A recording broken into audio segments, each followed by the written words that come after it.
សួស្តីបងប្អូនទាំងគ្នាជួបជាមួយខ្ញុំវិចិត្រ Solo ថ្ងៃហ្នឹងខ្ញុំមកបរៀនបងប្អូនទាំងគ្នាពីរបៀបឆ្លាក់អក្សរខព្រោះថាកាលមុនហ្នឹងគឺយើងធ្លាប់បរៀនបងប្អូនអំពីឆ្លាក់អក្សរកហ្នឹងហើយជំនាញបន្ទាប់ដែលយើងចង់ឲ្យបង្រៀនបងប្អូនឲ្យចេះឆ្លាក់អក្សរខហ្នឹងគឺដោយសារថាមានបងប្អូនមួយចំនួនដែលគាត់តែទានយ៉ាងថាថ្ងៃណាបានចេញឆ្លាក់អក្សរខអញ្ចឹងណាបងប្អូននៅតាម TikTok អញ្ចឹងខ្ញុំថាជំរឿពី3ថ្ងៃទៀតចាំតំណេអញ្ចឹងដោយសារថាមួយថ្ងៃហ្នឹងគឺខ្ញុំរវល់ខ្លាំងហ្នឹងហើយអូខេហើយឥឡូវមានអីវាយើងសម្រាប់បានពី3ថ្ងៃនេះគឺខ្ញុំមកឆ្លៀតបង្រៀនបងប្អូនអ្នកគ្នាមករៀនអំពីរបៀបឆ្លាក់អក្សរខម្ដងហ្នឹងហើយអាហ្នឹងវាថាការឆ្លៀតណាបើយើងមិនឆ្លៀតទេគឺអត់បានទេបងប្អូនហ្នឹងហើយបានតែឆ្លាក់អក្សរខ្លីៗគាត់ទៅគេហើយបងប្អូនខ្ញុំសូមបញ្ជាក់បងប្អូនកុំភ្លេចជួយចុច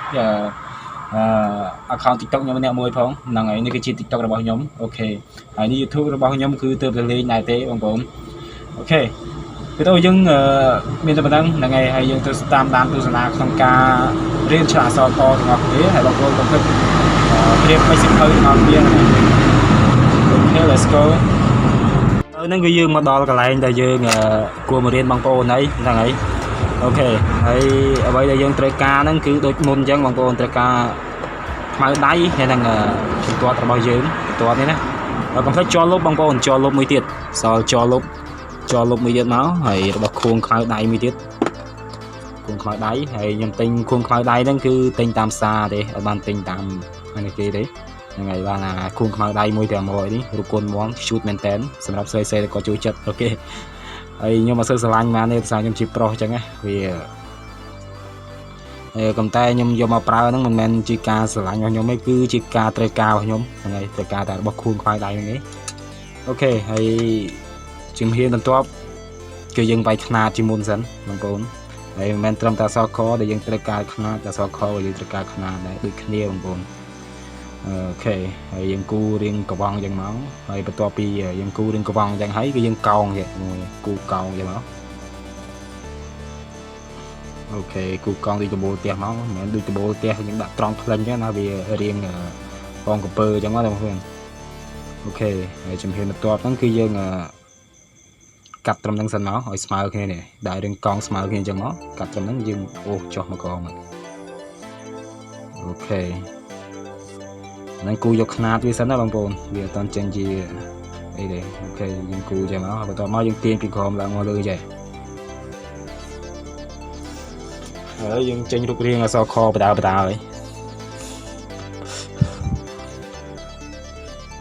ហើយអ្វីដែលយើងចង់ធ្វើនៅថ្ងៃហ្នឹងគឺនេះអាកន្លែងនេះយើងគូរៀងអានេះមកយើងគូរៀងកវងយកមកតាមដូចអាកន្លែងយើងនេះដោយសារខ្ញុំដាក់អានេះវាខុសដាក់ខ្នាតខុសអញ្ចឹងណាដាក់ខុសមិនវាស៊ីគ្នាបងប្អូនអូខេបងប្អូនរៀនតាមតិចទៅហ្នឹងហើយពី3ថ្ងៃមកបងនឹងចេះហើយវគ្គបន្ទាប់ហ្នឹងខ្ញុំរៀនអក្សរបន្ទាប់ហ្នឹងហើយឥឡូវយើងរៀនអក្សរខសិនអូខេទាញអញ្ចឹងមកនេះទាញតាមខ្ញុំអញ្ចឹងមកបងប្អូននេះវាអត់មានអីច្រើនទេមានតែប៉ុណ្្នឹងឥឡូវវាចេញបដាចេញខាងលើមួយបងប្អូនហ្នឹងហើយអានេះបើរៀងតូចពេកយើងដាក់រៀងធំរៀងក្រាស់តិចមកអូខេបន្ទាប់មកយើងទាញពីក្រោមឡើងទៅលើវិញទៀតអូខេហើយទាញក្រោមលើហើយអានេះខ្ញុំសេរៀងហួសបងប្អូនសេរៀងហួសហើយយើងអាចបញ្ចុះវាពីបានហើយមូលហេតុដែលខ្ញុំឲ្យបងប្អូនប្រើខ្មៅដៃវាសារតែវារៀងខុសអញ្ចឹងបងប្អូនគឺអាចកែសេរីស្រង់ទៅលើខ្មៅដៃនេះបាន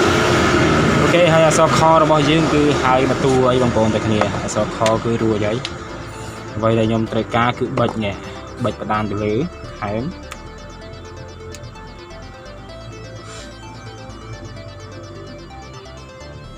យើងគួររៀងប្រយ័ត្នតិចបងប្អូនខ្លាចវាអញ្ចឹងណាចេះគួរតាមអាបដានខ្មៅដៃរបស់យើងហ្នឹងហ៎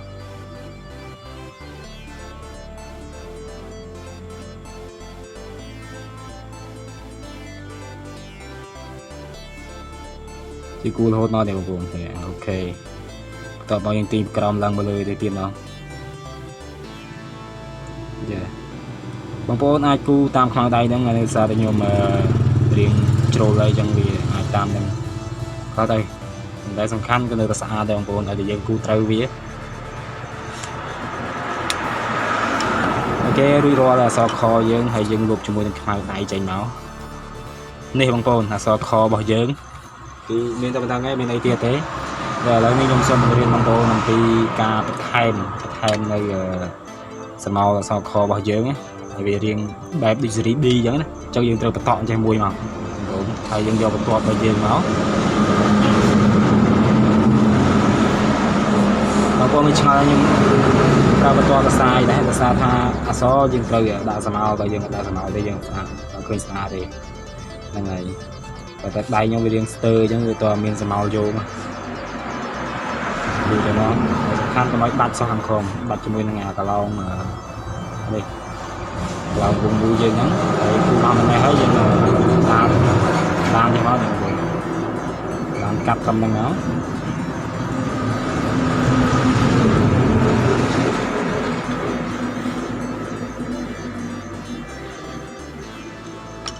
អូខេបន្ទាប់ពីបានមិននឹងរួចរាល់ទេគឺយើងត្រូវដាក់នេះបន្ថែមមកបងប្អូន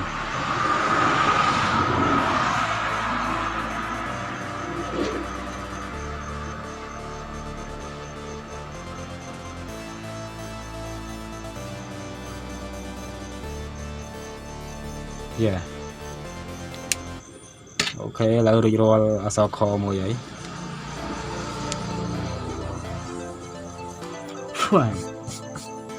ឥឡូវយើងបានប៉ុណ្ណឹងឯងបងប្អូនបានប៉ុណ្ណឹងហើយយើងខាត់ស្រមោលរបស់យើងមក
ឥឡូវយើងបានប៉ុណ្ណឹងហើយបងប្អូនទាំងគ្នា